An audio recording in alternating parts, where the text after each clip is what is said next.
गुरुमुखो, आज का सत्संग बहुत ही अनमोल है। सभी गुरुमुख ध्यान पूर्वक सुने और लाभ उठाएं। गुरुमुखो, संत कहते हैं कि हे जीव, इस संसार में केवल 2 दिनों का जीवन है। इस 2 दिन के जीवन में तू किस बात पर फूला फिरता है और कहता है यह मेरा शरीर है, यह मेरा धन है, यह मेरा परिवार है और मैं इन सब का मालिक हूँ। तो सो यह तेरी बड़ी भूल है। तेरी अपनी वस्तु तो केवल एक भगवान का नाम था, उसको तो तूने एक साथ लिया नहीं और दिन रात अचेतता के अंदर बिता दिए।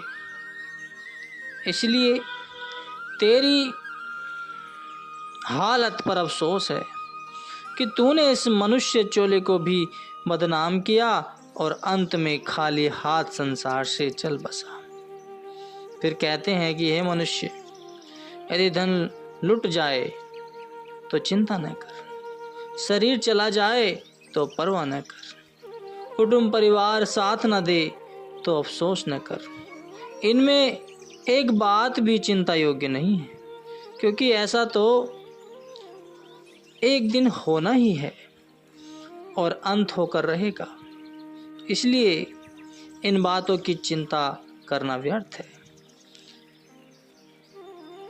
गुरुवाणी में वर्णन आया है कि चिंता ताकि कीजिए, जो अनहोनी होए, इहि मार्ग संसार को, नानक थिरु नहीं कोय। कि चिंता योग्य बात वह होती है जो अनहोनी हो, परंतु जिस बात को आदि से हम देखते आ रहे हैं और उस समय से देखते आ रहे हैं और आसपास की हालतें रोज यह शिक्षा दे रही हैं कि संसार में किसी वस्तु को भी सदा के लिए ठहराव नहीं। यहाँ हर एक वस्तु नाशवान है, फिर उनकी जुदाई में चिंता कैसी। आज जिस वस्तु को हम अपनी खुशी का सामान समझते हैं, कल वह हमारे पास नहीं रहती। यदि कल है तो परसों तक भी छूट जाती है। और ऐसी हालतें हम अपने जीवन में अनेक बार देखते हैं कि यहाँ जिन वस्तुओं को भी अपनाया जाता है वे ही गैर बन जाती। जिस चीज़ से दिल लगाया जाता है वही अंत में दुखदाई हो जाता है। सिकंदर बादशाह ने अपने समय में बेअंत धन इकट्ठा किया। जब वह मरने लगा तो उसने हुक्म दिया कि मेरा सब धन पदार्थ मेरे सामने ढेर इकट्ठा कर दिया जाए। हुक्म की देरी नहीं थी। बादशाह के सारे सामान, रुपया पैसा, नौकर चाकर, हाथी घोड़े और लश्कर आदि सब हाजिर हो गए। उसने पालकी पर सवार होकर सबकी ओर देखा और पूछने लगा, भाइयों, तुम में से कोई ऐसा भी है जो परलोक में मेरा साथ दे? सब ने रंज के आंसू पोंछते हुए सिर हिला दिया। फिर यही सवाल उस एकत्र किए हुए धन से किया गया। उसने कहा, मैं तो इस संसार के लिए था, परलोक का साथी मुझे भी न समझ, मैं भी तेरे साथ नहीं जा सकता। इसने सबकी ओर से इस प्रकार के उत्तर सुनकर ठंडी सांस ली और आंसू बहाते हुए यह शब्द कहे कि अफसोस, अगर मुझे यह पता होता कि मरते समय इन वस्तुओं में से कोई भी मेरा साथ नहीं देगी तो मैं क्यों लोगों को दुखी करके उनको एकत्र करता, धन इकट्ठा करता। परंतु उस वक्त रोने और अफसोस करने से बात नहीं बनती। अंत में बेबस और लाचार दिल में हसरतों को लिए हुए दुनिया से खाली हाथ चल बसा। तो गुरुमुखो, जब सारे संसार की यह दशा है तो फिर तू किस बात की चिंता करता है?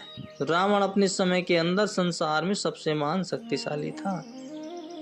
1 लाख पूत और 1.25 लाख पोते, स्वर्ण की लंका और सब देवी देवता उसके हुक्म के तले काम करते थे। परंतु काल बलि ने उसको भी नहीं छोड़ा, वह भी मिट्टी के हाथ मिट्टी हो गया। जब ऐसी महान शक्तियां भी संसार में नहीं रहती और जीवों की तो बात ही क्या है। इसलिए इनमें एक भी चिंता योग्य बात नहीं है। तेरे लिए चिंता के योग्य केवल 2 बातें हैं।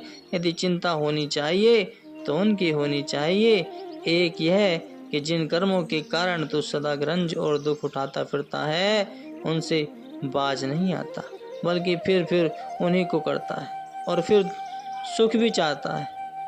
और दूसरे यह है कि जिस समय के इंतजार में तू लाखों योनियों के अंदर ठोकरें खाता और बेकरार फिरा करता है, जब वह अप्राप्त होते हैं तो उसे बहाना रंजसों में ख्वाहिशों में टाल देता है और उसे हाथ से खोकर फिर ठोकरें खाने लगता है। गुरुवाणी में वर्णन आया है, लख 84 भ्रम ही दुर्लभ जानहु पायो, नानक नाम संभाल तो 100 दिनु नेड़ आयो। इसलिए आज के काम को कल पर छोड़ देना बड़ी भूल है, क्योंकि वर्तमान समय से बढ़कर और कोई भी समय नहीं।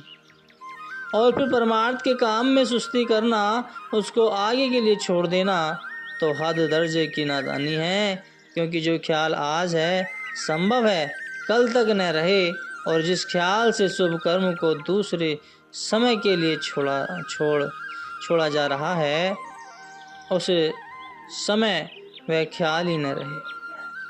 क्योंकि मन पर क्या भरोसा है, मन का क्या भरोसा है, इसकी हालत पल पल में बदलती रहती है। यह घड़ी में कुछ है तो पल में कुछ और है, सुबह को कुछ और है तो शाम को कुछ और है।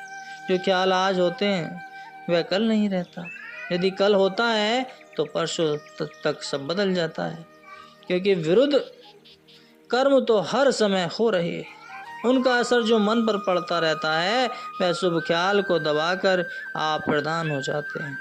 और जब मन में विरुद्ध शक्ति प्रबल हो जाती है तो वह अपना काम किए बिना कब रहती है। फिर यह जीव को जबरदस्ती भी अशुभ कर्मों की ओर घसीट कर ले जाती है, जिसके कारण फिर विवश इस जीव से अशुभ कर्म होने लगते हैं और उस शुभ कर्म का विचार मन में ढूंढने से भी नहीं मिलता। विरुद्ध शक्ति धीरे धीरे अपने पांव जमाकर जीव को असलियत से दूर फेंक देती है और जीव बेचारा बेबस होकर नीच योनियों में जा गिरता है। इसलिए परमार्थ के काम को कल के लिए छोड़ देना भारी भूल है, और इसका परिणाम सिवाय परेशानी के और कुछ नहीं है। क्योंकि समय हर घड़ी परिवर्तन में रहता है और न मालूम कल क्या होने वाला है। मनुष्य कुछ सोचता है और ईश्वर को कुछ और मंजूर होता है। बोलो जयकारा, बोल मेरे श्री गुरु महाराज जी की जय।